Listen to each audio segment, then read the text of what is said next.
Como lo anunciamos, ya está con nosotros el doctor Jorge Zavala Egas. Él es procurador judicial de los hermanos Isaías. Con él vamos a hablar sobre el tema de los hermanos Isaías que fueron declarados inocentes por la justicia ecuatoriana. Póngalo en pantalla al doctor Jorge Zavala. Doctor, muchísimas gracias por aceptar este diálogo aquí en Ecuador en Directo. Buenos días. Muy buenos días, gracias a ustedes por la oportunidad de la entrevista y a la orden.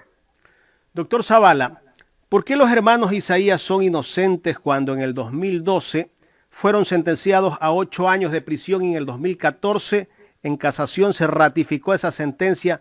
¿Por qué 7 años después son inocentes? Bien, usted hace una relación correcta, las dos sentencias forjadas 2012-2014, las tres sentencias, 2012-2014, fueron posteriormente objeto de revisión primero por el Comité de Derechos Humanos de la ONU en Ginebra, y 18 jueces internacionales dijeron en el punto 713 de esa decisión que esos hechos y esas pruebas tenían que ser revisadas por un tribunal en la Corte Nacional de Justicia del Ecuador. Después de eso se suma a eso que los juristas del Departamento de Estado de Estados Unidos de América, de Norteamérica, le dicen al Ecuador que no le conceden la extradición porque no han encontrado en ninguna de las tres sentencias que cita ningún hecho que pruebe que se haya cometido un delito y que por lo tanto le pide que le demuestren esos hechos para poder proceder a la extradición. Luego de eso, estamos hablando de 2016, 2017, 2018, 2019, proponemos el recurso de revisión motivado por este pronunciamiento internacionales de los jueces internacionales ante la Corte Nacional de Justicia, la cual llega efectivamente a la misma conclusión, que no se probaron conforme a derecho los hechos que dicen que constituyen peculado. Y por eso la sentencia de mayoría de inocencia. Es decir, que no se trata de una sentencia de 1 año, de 2 años. Esto viene desde Ginebra, pasa por Estados Unidos, se recopilan todas las razonamientos que hacen esos jueces, se los aporta a la Corte Nacional de Justicia, vuelven a revisar y llegan a la conclusión. Esa es la explicación para su pregunta. Correcto. Doctor Zavala, ¿este es el único proceso judicial de los hermanos Isaías que estaba pendiente o hay otros? Nunca hubo ningún otro, ni existe ningún otro. Solamente el que correspondía al periodo septiembre-diciembre 2018. Perdón, 1998. ¿La resolución de la ONU tiene efectos vinculantes, doctor? Sí, señor. La Corte Constitucional Ecuatoriana, de esta Corte, la actual, decidió en su fallo, en ese fallo que se llamó del matrimonio igualitario, entre otras cosas, decidió que todos los pronunciamientos de la Comisión, entre esos el Comité de Derechos Humanos de la ONU, es vinculante para el Estado ecuatoriano. Eso lo dice en forma expresa ese fallo. ¿Y los bienes de los hermanos Isaías tendrán que entregárselos en pocos meses? ¿Qué proceso tienen que seguir? Nada tiene que ver el proceso penal con los bienes de los Isaías. Absolutamente nada. Nada. Los bienes fueron producto de una confiscación no penal, sino administrativa, por la GD allá en el año 2018. Pero no estaba vinculada a ningún proceso penal. ¿Por qué? Porque no podía estarlo. Porque los hechos que forjaron en el 2012-2014 se referían a los préstamos de liquidez del Banco Central del Ecuador. Nada tenía que ver los bienes de los Isaías con ese tema. Ese es un error de percepción que cometen determinadas informaciones. Correcto, estamos dialogando con el doctor Jorge Zavala Egas. Él es procurador judicial de los hermanos Isaías. Doctor Zavala, ¿los hermanos Isaías han pensado regresar en los próximos meses al país? Hemos conversado de muchas cosas menos de eso, porque no hemos tenido oportunidad con el ritmo de trabajo en que nos puso la sentencia del recurso de revisión y luego el feriado y luego la transmisión de mando. Ha habido otros temas que conversar, más allá de ya en un momento saber qué decide la familia Isaías, que ha hecho su vida 21 años en Estados Unidos, qué decide hacer con su libertad. Y luego, después de todo esto, una vez que han ganado esta sentencia ustedes, ¿los hermanos Isaías tienen pensado demandar al Estado, doctor? Eso es un tema que habrá que conversarlo. La sentencia niega el derecho a los Isaías a resarcirse o repararse de la persecución de 21 años. Dice que no, porque no estuvieron privados de su libertad.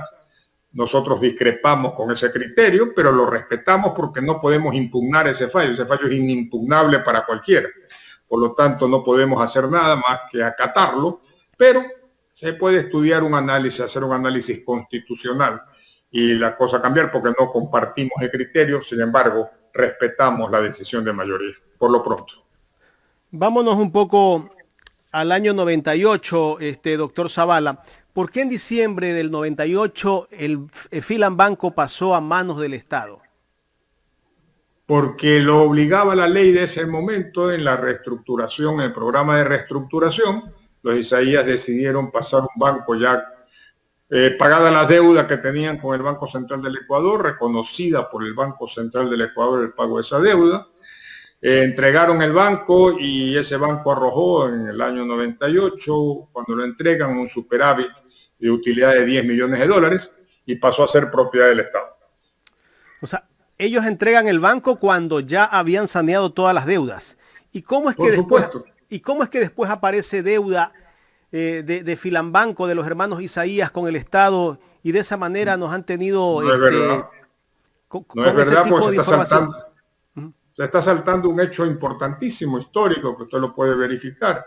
Después que los Isaías entregan el banco Filambanco, el Estado ecuatoriano decide fusionarlo con la previsora.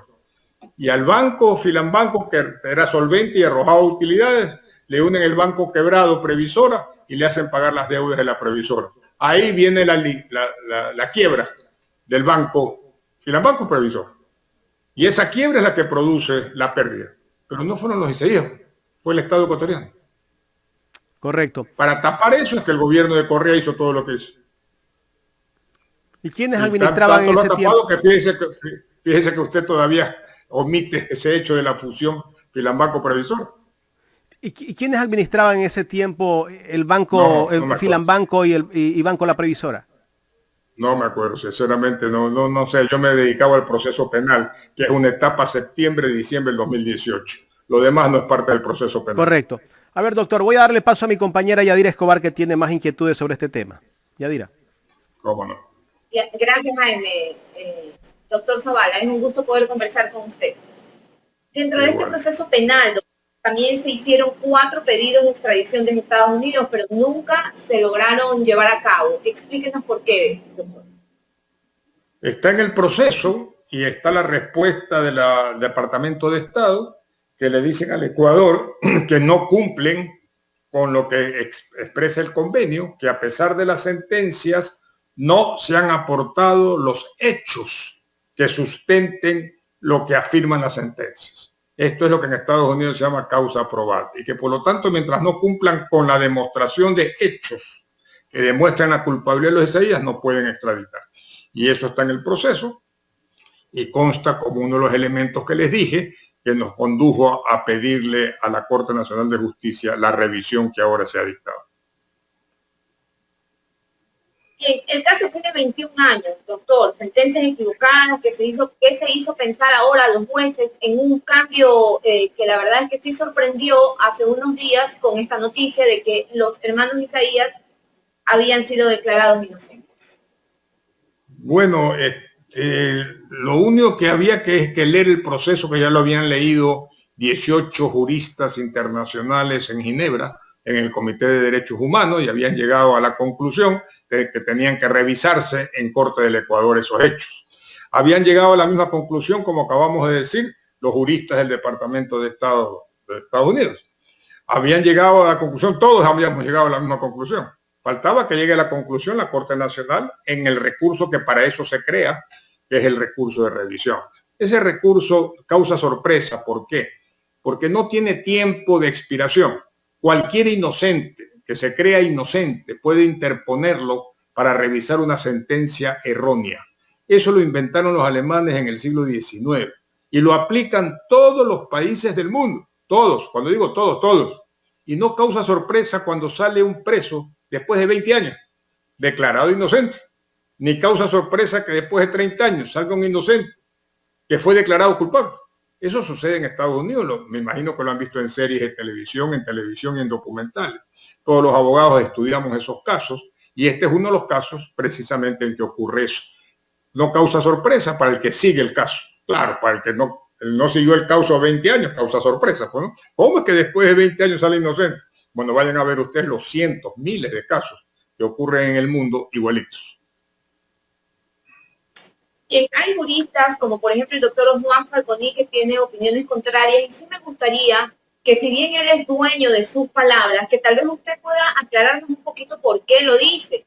Él, por ejemplo, piensa que el caso de los hermanos Isaías debería ser impugnado porque es inconstitucional y que debería ejercerse por parte de la Fiscalía General del Estado esta impugnación. ¿Por qué lo dice? O sea, ¿qué tipo de explicación usted nos podría dar a quienes no entendemos mucho de la parte jurisdiccional para poder entender por qué lo dice? Si usted me pregunta a mí por qué dice el profesor Falconi eso, no lo sé. ¿Cómo lo adivino? Más bien, él es el que debería haber dicho las razones por las cuales concluye en esas cosas. No lo sé. Yo lo único que digo es que la Fiscalía General del Estado desde el año 2000 nunca ha acusado a los Isaías. Ni los acusó. Ese era un tema que correspondía a la Fiscalía del año 2000 y nunca acusó. Por el contrario, dijo expresamente la Fiscalía que no había peculado. Eso sí puedo explicarlo yo y lo digo con las razones, ¿no, verdad? Lo mismo dijo el Banco Central del Ecuador, el dueño de los recursos. No hubo peculado, no hubo perjuicio del Banco Central. Aquí está mi informe y le presenta el informe a la Fiscalía de que no hubo peculado. El Estado ecuatoriano nunca acusó a los Isaías, nunca. La Procuraduría del Estado, consta, no hay acusación. Entonces, ¿de dónde me saca a mí que la Fiscalía tiene que hacer algo que no tiene sentido? Y no sé, pues las razones, yo lo respeto mucho al profesor Falconi, no sé, que las razones las de él, pues no se las voy a dar yo, ¿no? Por supuesto que sí, doctor, pero queríamos escuchar ese análisis jurídico suyo porque los que no sabemos, pues creemos que de alguna manera entender ciertas declaraciones para hacer nuestro juicio personal. Ahora, la Corte advierte a la Fiscalía que aún existen otros delitos que deben ser revisarse en este caso. ¿Esta es la razón tal vez por la que los hermanos Isaías no regresan al país? No ha leído bien el que le haya dicho eso la sentencia. La sentencia no dice eso. La sentencia dice que puede haber delito con respecto a los depósitos de los particulares, no de los préstamos de liquidez, de los particulares. Y eso ocurrió después de que los Isaías entregaron el banco. Por lo tanto, si hay hechos que investigar sobre esos delitos ocurridos cuando el banco estaba en manos del Estado, que los investiguen. Pero los Isaías no tienen nada que ver con respecto a eso que se pronuncia la Corte. Bien. Y mi última pregunta, doctor Zavala, antes de dar de paso a mi compañero Jaime. En este proceso penal intervinieron también organizaciones internacionales como la ONU. ¿Podría explicarnos un poco? Claro. A ver, cuando nosotros fuimos a la ONU en el año 2012, por supuesto que 18 juristas del Comité de Derechos Humanos revisaron con sus asesores el proceso penal de cabo a rabo. Y ese Comité de Derechos Humanos bifurcó el proceso en dos cosas. La parte penal y la parte de confiscación de bienes. Y en la parte penal dijo concretamente en el punto 7.13, 7.14 del dictamen, dijo: el comité recuerda su jurisprudencia con arreglo a la cual incumbe a los tribunales de los estados evaluar los hechos y las pruebas de cada caso particular o la aplicación de la legislación interna. Y en consecuencia nos abre los ojos y nos regresa a que teníamos que hacer la revisión de los hechos y las pruebas, y eso nos lo notifican en el año 2016. Luego de eso, ese aporte de la ONU, que no se puede llamar interesado, pues, es el Comité del Mundo, ¿no? De la Organización de Naciones Unidas, el mundo, 18 juristas de Israel, Francia, Alemania, Japón, Estados Unidos, Suecia, Dinamarca, opinan esto. Esto de aquí, cuando llega a Estados Unidos el pedido de extradición, ¿Qué dicen los Estados Unidos? Que ustedes saben que no se casan con nadie. Dicen, señor, no encontramos, lo mismo que dice Ginebra, hechos y pruebas que sustenten este pedido de extradición ni esta sentencia que nos mandan. En consecuencia, les solicito que nos manden hechos y pruebas que sustenten la extradición de acuerdo con el convenio y encantado procederemos. Como nunca lo mandaron porque no podían mandarlo porque no existía, entonces con todos estos argumentos más los propios, se va a la Corte Nacional de Justicia y se le pide lo que Ginebra ha pedido. Señores, revisen los hechos y las pruebas y díganos si somos inocentes o culpables, que para eso es el recurso de revisión. Y efectivamente la Corte, después de todo esto, revisa y cae en cuenta lo mismo que han caído en cuenta 30 juristas internacionales, que no procede declarar la culpabilidad porque nunca se comprobó conforme a derecho la existencia del delito especulado. Y así concluye una fase final, definitiva del proceso. Y de eso no hay nada más que decir porque yo puedo esto, aquí no hay cuestión de gritar ni mucho menos. Cuestión, señores, de ver los fallos internacionales, los fallos del Departamento de Estado y comprender, señores, que la justicia se equivoca. Y porque la justicia se equivoca es que existe el recurso de revisión, que puede ser para el que robó un par de zapatos, como que no robó el par de zapatos y fue condenado por el robo, como para aquel que es acusado del peor delito y que no lo cometió. Es una invocación a la inocencia.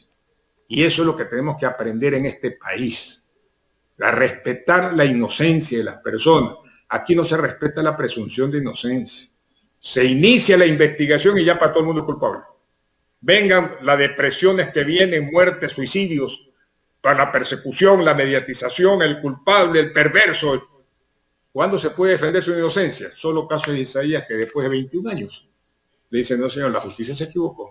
Doctor, ¿y el linchamiento de los medios también? No. Yo creo que los medios cumplen su función. Aquí hay un problema de cultura. ¿En qué sentido, mi querido Álvaro? Los hechos cumplen su función al contarnos los hechos y la gente, por percepción, se hace una idea. Esa es la labor de los medios de comunicación. Sí, señor, y la respeto, la difundo. Lo que yo sostengo es que los jueces, los fiscales y los que hacen opinión no pueden dejarse llevar por las percepciones. Tienen que enterarse de los casos. Tienen que saber estos detalles que yo he contado el día de hoy. Y conociendo esos detalles se forma una idea. Es que el periodismo no puede estar razonando los hechos, informa los hechos. Y esa es su labor. Y la aplaudimos y la fomentamos. Pero lo que hay que hacer es que alguien tiene que razonar los hechos. ¿Quiénes son esos alguien? Alguien es la fiscalía, por supuesto, y los jueces. Y los abogados que ayudamos en esos razonamientos contradictorios entre acusación y defensa. Y así es como se hace la justicia en un país. En este caso se ha llegado con el concurso de todos. Con el concurso de todos. Los equivocados y los no equivocados. Pero esa es la democracia. Esa es la justicia. Y ese es un poder judicial independiente que construye una justicia en democracia. Doctor, ¿el tema del pedido de extradición todavía sigue en firme o tiene que hacerse un proceso para la revocatoria? No, es cuestión de una simple petición de que se desista del pedido, para que se archive, simplemente porque ya, como usted comprenderá, ese es otro tema típico del Ecuador. En todo país del mundo, una vez que sale una sentencia que declara la inocencia, se cumple inmediatamente. Cuando se dice inmediatamente, significa sin mediación de ningún otro acto. Así sucede, usted habrá visto las películas, cuando un juez dice inocente, se van, se abrazan, lloran y se van con el que estaba preso a su casa. Aquí no, aquí se exige el oficio, que se tramite el oficio, que se le ponga número al oficio, que se vaya al oficio, que vaya a DHL, que de DHL vaya por Cancillería, que Cancillería llegue a Washington, que en Washington el secretario. Y ahí recién, después de un mes, vendrá la respuesta de Cancillería del Departamento de Estado diciendo, señores, se ha procedido a archivar. Y se acabó. Pero la extradición nunca tuvo vigencia en Estados Unidos porque no le hicieron caso a la sentencia del Ecuador por falta de fundamentos, que ahora se descubre por esta sentencia en qué consistía esa falta total de fundamentos probatorios. ¿Y cómo ve usted la posición de la Fiscalía? Porque la Fiscalía también, justamente el fin de semana, me parece que habló sobre este proceso. No, lo que hizo un periódico, como es normal en los periódicos cuando no quieren ser claros, es que extrajo de la respuesta que dio en enero del 2021 la Fiscalía a este proceso, oponiéndose a varias cosas de la pericia presentada por la defensa, que dicho sea de paso, fueron aceptadas por los jueces. O sea, el pedido de la Fiscalía fue aceptado por los jueces, no que fue discrepante. Los jueces han aceptado y entonces la Fiscalía, el rol que tiene la Fiscalía es haberse opuesto a los argumentos de la defensa, pero no por el peculado, cuidado, sino por cuestiones formales de la pericia. Entonces, vistas así las cosas, no hay ninguna contradicción en el fondo, o sea, en la cuestión de fondo, en que si hubo o no hubo peculado, si son o no inocentes, jamás se discrepó con nadie del Estado ecuatoriano desde el 2000 al 2021, con nadie. Y entonces yo no sé por qué pierden la línea a veces en los comentarios diciendo que hubo alguna acusación, que hubo algún perjuicio, que alguien se sintió perjudicado. No existe eso, no es real. Eso de ahí es inventar. Pero claro, cuando no se investiga y el periodismo no investiga, sí suceden esas falacias, igual que sucede con los abogados, con los jueces, cuando cometemos errores por no estar informados correctamente de los hechos. Doctor, ¿quiere decir que en el caso Filambanco se le devolvieron todos los recursos a los clientes? Yo no sé eso pregunta del Estado, porque era propiedad del Estado. Pero cuando los Isaías entregaron no había un solo acreedor, ¿no? Ni un solo perjudicado. Correcto. Así que el Estado ecuatoriano es el que tiene que contestar lo que sucedió después. Quiero agradecerle, doctor, por haber aceptado este diálogo aquí en este espacio. Gracias a ustedes siempre. Gracias al doctor Jorge Zavala Egas, procurador judicial de los hermanos Isaías, aquí en Los Especialistas de Ecuador en Directo y la Gran Alianza Informativa Digital.